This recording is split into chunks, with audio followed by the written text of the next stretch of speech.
Deep in the heart of the African rainforest, where the sun never forgets to shine, there flows a sacred river, one unlike any other.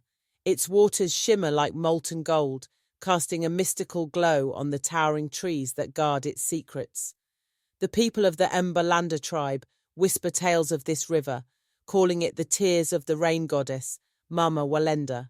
They say she weeps for her lost love, and her sorrow turns to liquid gold, flowing endlessly through the jungle. But this is no ordinary river. It holds a mystery that none have unraveled. For those who dare to drink from it, fate offers only two paths. They either gain a power beyond imagination or vanish into the shadows of the forest, never to be seen again. No one knows why. No one understands the truth. But Zuma, she was different. In a small village at the jungle's edge, Zuma lived among her people. A girl unlike any other, fearless, curious, and always seeking the truth. While others feared the spirits lurking among the trees, she embraced the whispers of the wind and the rustling leaves that told stories of the past. But one night, everything changed. Her mother fell gravely ill. The warmth drained from her skin, her breaths grew shallow, and despair filled the house. The village elder, a man whose eyes held the weight of centuries, knelt beside Zuma and whispered, "There is only one way, only one thing that can save her, the golden tears of Mama Walenda." Silence. The words hung heavy in the air. Everyone knew of the sacred river, but no one knew how to find it, and those who sought it never returned. The elder placed a trembling hand on Zuma's shoulder. "If you go, you may never come back. The river chooses who is worthy, and if your heart is not pure, you will be lost." But Zuma didn't hesitate. She would not let fear decide her mother's fate. That night, as the village lay in slumber, she packed a small pouch of healing herbs, gripped a burning torch, and stepped into the unknown. The trees, ancient and wise, murmured secrets to the wind. Shadows danced between the branches. Strange eyes, glowing and watchful, blinked from the undergrowth.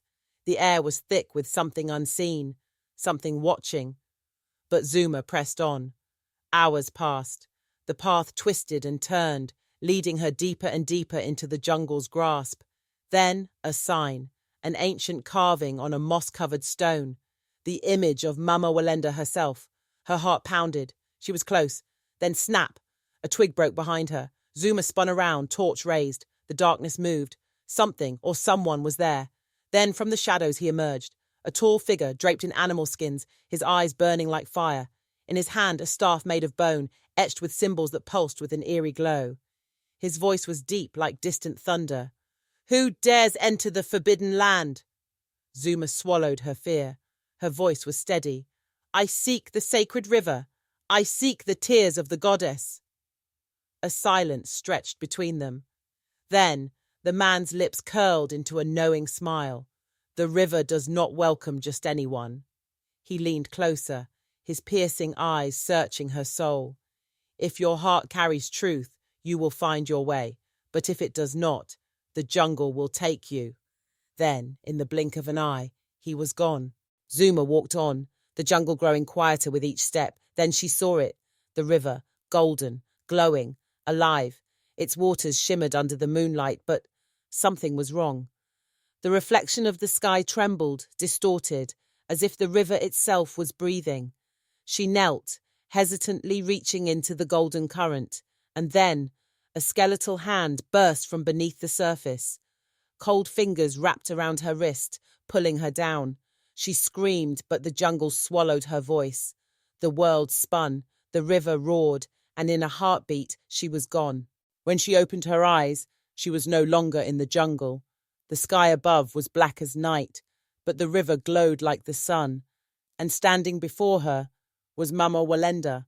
The goddess's white robe billowed like mist, her eyes deep as the universe itself. "Why have you come?" Her voice was like thunder and rain combined. "Why have you drunk my tears?" Zuma, breathless, whispered, "I came to save my mother." The goddess was silent. Then she raised her hand, and rain began to fall, gentle, cool, and filled with truth. And then Zuma saw a man bound in golden chains, trapped beneath the river's surface, the lost love of the goddess. The gods had imprisoned him here, and for centuries he had been waiting. Every soul who drank from the river had unknowingly fed the prison that held him. Mama Walenda looked deep into Zuma's soul. You have a brave heart, but are you willing to pay the price for his freedom? Zuma felt something stir within her. A choice stood before her, one that could change everything. And then she chose. A blinding light erupted from her very being. The golden chains shattered, the river screamed, the jungle trembled, and then silence. Zuma gasped. She was back. The jungle stretched before her, silent and dark. The river, still and golden. But something was different. She touched her face, looked at her hands. Her eyes glowed like gold. The goddess's tears now lived within her. She returned to the village before sunrise. With trembling hands, she poured the sacred water into her mother's lips. And within moments, her mother awoke, healed, alive. The village rejoiced. But as they looked into Zuma's golden eyes, fear crept into their hearts. For she had not returned the same. She was no longer just Zuma. She was part of the legend now.